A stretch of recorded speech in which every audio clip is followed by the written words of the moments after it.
Russia did not announce this retreat, but in southern Ukraine, over 180 hours, a shift occurred that brings Crimea's defensive buffer closer to Ukrainian guns. There was no dramatic Kremlin address, no admission, no televised map sliding backward. Yet along the Oleksandrivka axis, positions began to empty. Forward trenches that took months to build were abandoned. Observation posts went silent. Supply routes reversed direction. Ukrainian forces restored roughly 400 square kilometers and multiple settlements in the south, publicly confirmed by officials since late January. This was not symbolic ground. It was ground that changes artillery geometry, ground that alters how far logistics must travel, ground that tightens the space north of Crimea. There was no armored breakthrough racing across open fields. Instead, a defensive line gave way after sustained pressure.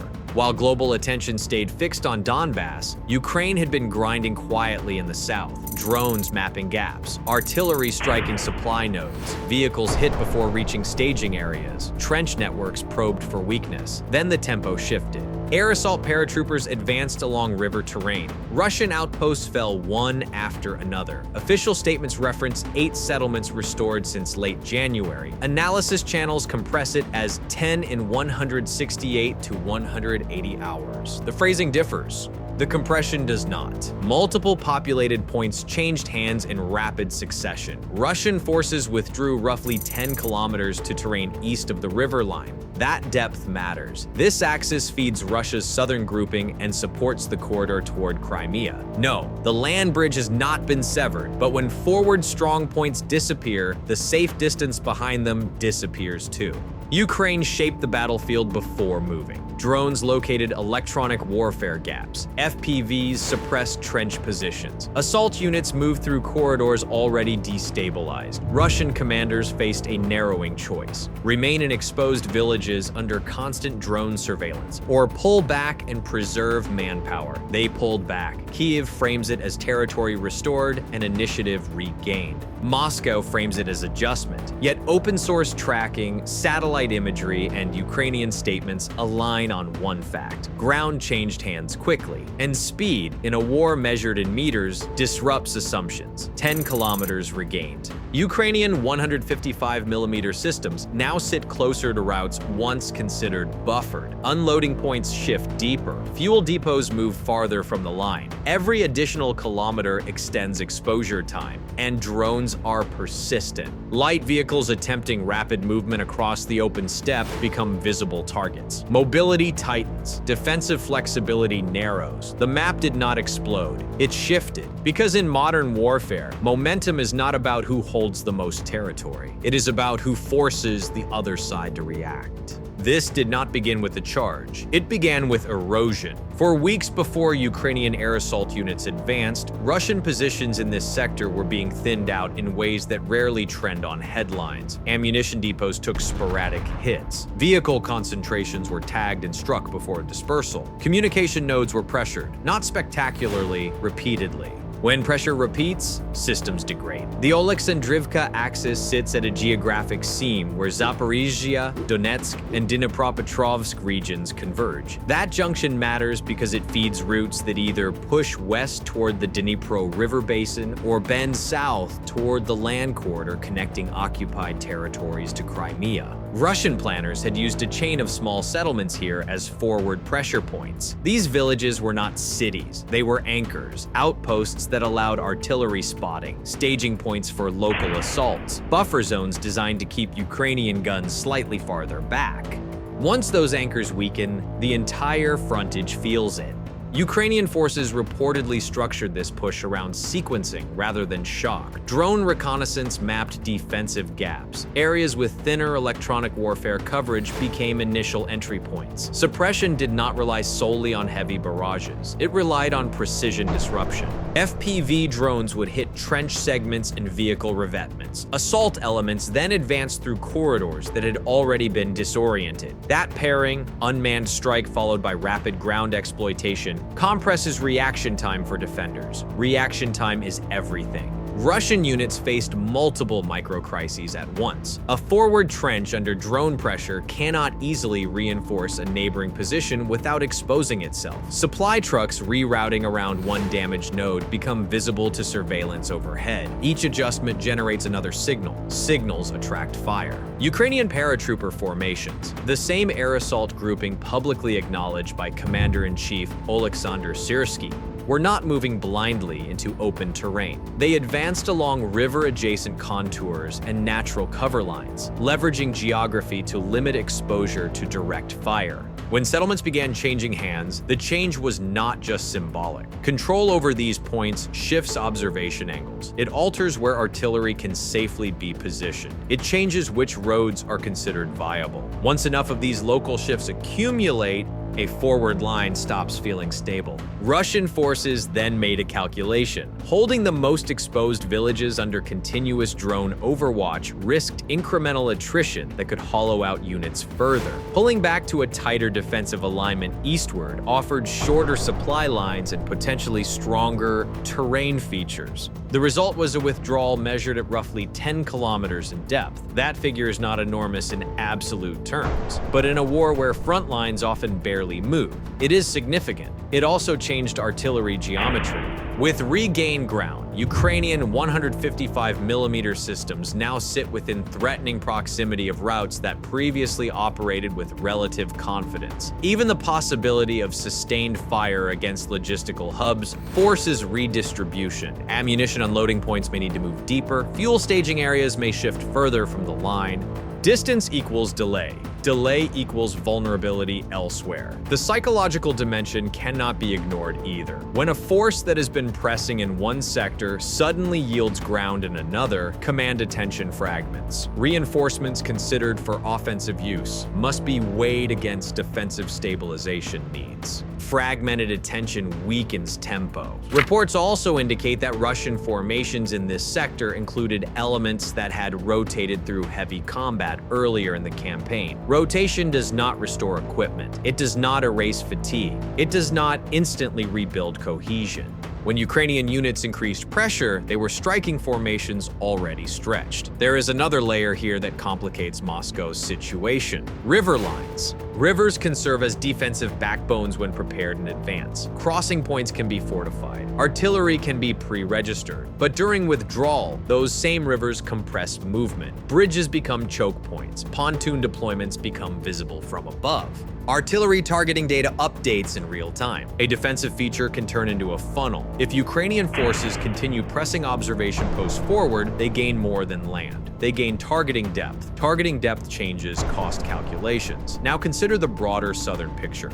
This axis sits within a region that contributes to sustaining Russia's southern grouping and the logistical pathway toward Crimea. No official data suggests the corridor is severed. It remains intact. Yet, sustained pressure and proximity to it forces defensive layering. Air defense assets may require repositioning northward. Logistics planning must adapt to potential artillery encroachment. Each adaptation consumes resources. For Kyiv, this push demonstrates retained offensive capability at a moment when many observers had framed the conflict as static. It signals to allies that Ukrainian forces can still coordinate airborne elements, UAV saturation, artillery shaping, and ground maneuver in a compressed operational window.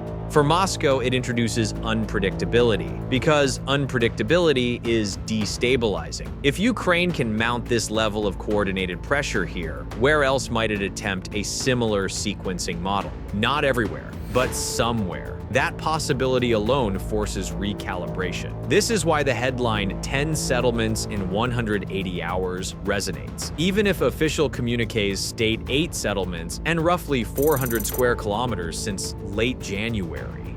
The compressed portrayal captures something real, the sense that for a brief period, the tempo flipped. And tempo matters more than territory in modern warfare. Territory can be contested again.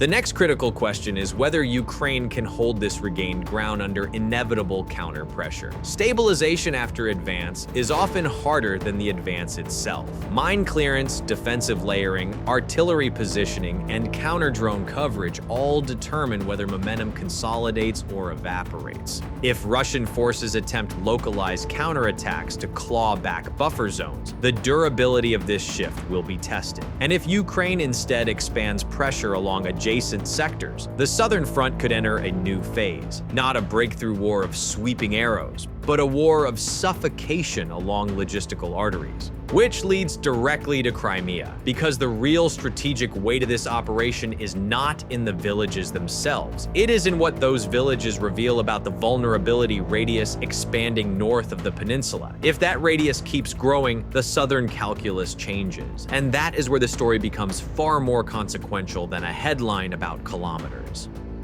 The villages are not the story, the radius is. Because when Ukraine restored control over ground along the Oleksandrivka axis and pushed Russian forces back roughly 10 kilometers, it didn't just move a line on a map. It moved the threat envelope. And in southern Ukraine, envelopes decide whether Crimea feels insulated or exposed. Let's slow this down. Russia's land corridor to Crimea runs through occupied southern territory, linking the peninsula to mainland supply routes. That corridor is not a single road. It is a network of rail lines, highways, fuel depots, staging hubs, repair facilities, and layered air defense systems protecting all of it. As long as Ukrainian artillery and drone systems remain outside certain range brackets, that network functions with manageable risk. Once range brackets shift, planning changes. With regained ground in this sector, Ukrainian 155mm systems inch closer to logistical routes that feed Russia's southern grouping. That does not mean trains suddenly stop running. It means unloading points may need to move deeper behind the front.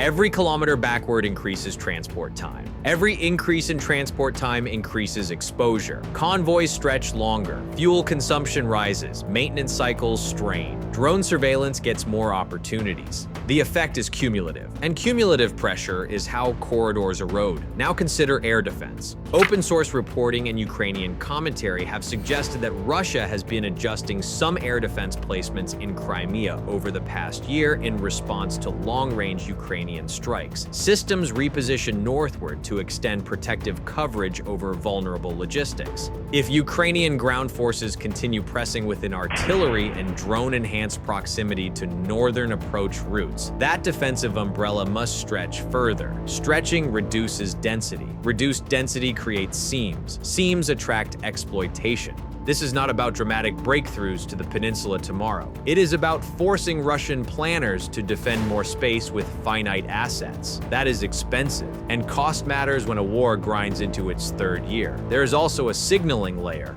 For months, much of the global narrative has centered on grinding attrition in eastern sectors. Ukrainian success stories have been rare and measured. A coordinated push restoring multiple settlements and roughly 400 square kilometers interrupts that narrative. Interruptions change perception. Perception influences support. When Kiev demonstrates that elite formations, particularly air assault groupings, can still execute multi-layered operations combining drones, artillery shaping, and maneuver, it strengthens the argument that continued backing produces tangible results. That matters in Washington. It matters in European capitals. It also matters in Moscow, because strategic patience relies on convincing both domestic and foreign audiences that time favors you. If time begins to look uncertain, messaging must work harder. Russian official channels have not framed this movement as a dramatic retreat. Language tends to lean toward tactical repositioning or operational adjustments. That is standard in wartime communication. Yet when forward settlements are no longer under control, terminology does not change geography. Ground-seated is ground that must be retaken or replaced by stronger lines. And building stronger lines requires manpower, material, and breathing space. Breathing space is limited when drones are constant. Another layer here involves initiative. Initiative determines who sets the next operational problem. When Russian forces were advancing incrementally in other sectors, Ukrainian command faced the burden of response. This southern push flips that dynamic locally. Now, Russian planners must allocate attention towards stabilization, reinforcement, and possibly counterattacks to prevent further erosion. Attention divided across a 1,000-kilometer front is attention diluted. Dilution creates vulnerability somewhere. The open question is sustainability. Holding regained settlements demands defensive preparation. Mines must be cleared, counter-mine belts must be laid, observation posts must be hardened, air defense coverage must shield against retaliatory glide bomb or missile strikes. If Ukrainian forces can consolidate quickly, the 10-kilometer shift becomes structural rather than temporary. If consolidation falters, Russia may attempt limited counter-thrusts to reclaim buffer zones. The coming weeks will determine which path materializes. But here is the larger strategic truth. This was not about spectacle. It was about proof. Proof that the Southern Front is not frozen. Proof that attritional shaping can culminate in movement. Proof that elite formations remain operationally effective. And proof that Russia's southern grouping can be pressured in ways that ripple toward Crimea's supply architecture. The map did not explode. It tilted. And in a war defined by slow compression, even a tilt forces recalculation. If similar pressure patterns emerge along adjacent axes, if drone saturation continues to hollow out forward defenses before ground maneuver, the southern theater could enter a phase where Russian forces are defending depth rather than projecting outward.